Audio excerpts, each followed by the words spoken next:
Boy, these guys know how to deliver a big building.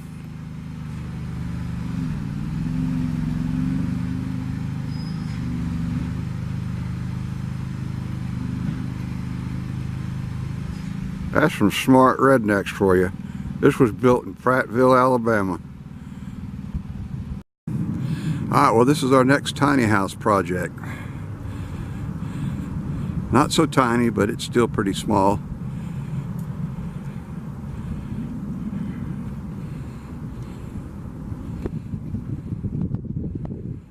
I got to paint that pressure treated lumber. These guys build a pretty good barn.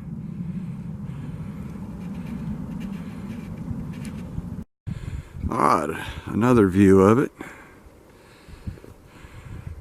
And for y'all interested, my tiny house made it through the hurricane, and don't believe anybody, it was a fucking Cat 5.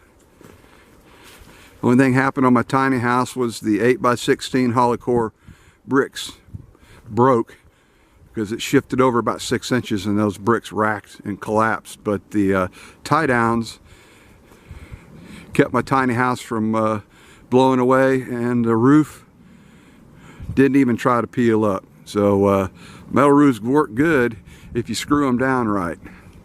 This one I may add a few screws on that leading edge. You can put 3 on the bottom, and on the corners I may screw that down a little bit to keep it from wanting to peel up.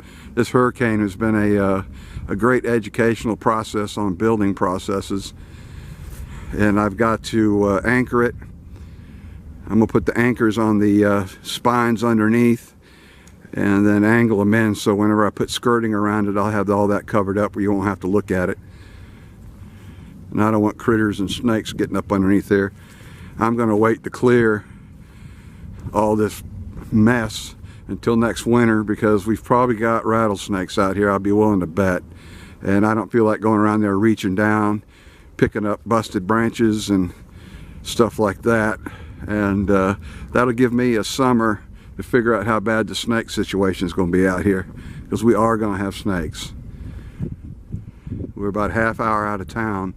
I can't get any further out of the county than where I'm at. My property butts up against the next county, so we're out here in redneck territory, so I don't have to put up with all that insanity going on in town.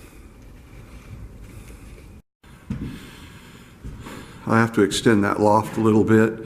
That's where the bathroom and the bedroom is going to be there on the end. We'll have a fairly good sized living room. Then the kitchen is going to be down here and run down that wall. Then I'll have a bar coming out. We'll have plenty of storage. That goes all the way to the front above the porch. And when I extend that a couple of feet or so, there'll be plenty of space up there. I'll build a wall, and it'll set about 12 inches back on that. So I've got some old stuff I want to make a ledge up there before I can put some cool stuff up there, and I'll have some indirect LED lighting behind it. Same thing up here. So I got stuff that I want to keep.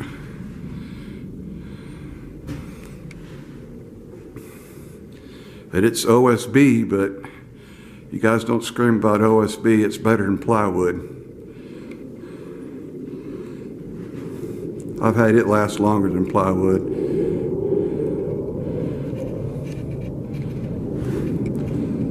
And I'll make some videos as I build this one like I did our other tiny house. Our other tiny house is going to be for my son and soon to be daughter-in-law. We're going to bring it out as soon as the local commissars give us our septic tank permit. And then we'll pull our tiny house out here, get it set up, then I'll start working on this. It's not real big, but it's a lot bigger than the tiny house, and with 4 people in it, it's been pretty difficult to deal with it, because not everybody in my family likes to keep shit neat and where it goes. One thing is just disappointing. This is not pressure treated lumber. They left this outside for shit to start growing on it. So I'm gonna have to get something and spray. I don't know if this is black mold, but it looks like it. So I've got to kill all this black mold up in here and spray this before I cover it up. I'm gonna go by and talk to them about that.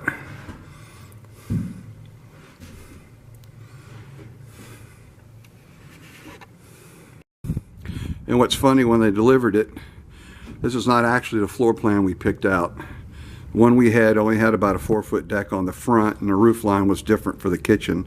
I went ahead and took it because it took 3 months to get it, and I don't mind having a little bit extra deck space. That keeps me from having to build it, and inside I don't have as many square feet that I've got to heat and cool, so I've got a hotel style heat and cool unit I'm going to put through the wall, so I can get the smaller one. I don't have to get the bigger one, because it reduced my square footage considerably.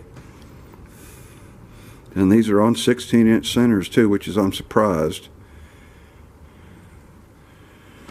Although they didn't finish painting my corner, I'm going to have to get some paint, or get the paint code from these guys so I can buy some paint. Because, you know, delivering, the little bit stuff will shift. You know, and I got a little bit of unpainted space right there, which is to be expected. Like I said, when they move these things, they're going to shift just a little bit. But I'll better put a porch swing out here and a ceiling fan. I may take out the railing and just go ahead and make this a screened-in porch, because it's Florida and we've got every bug known to man flying around out here trying to bite you.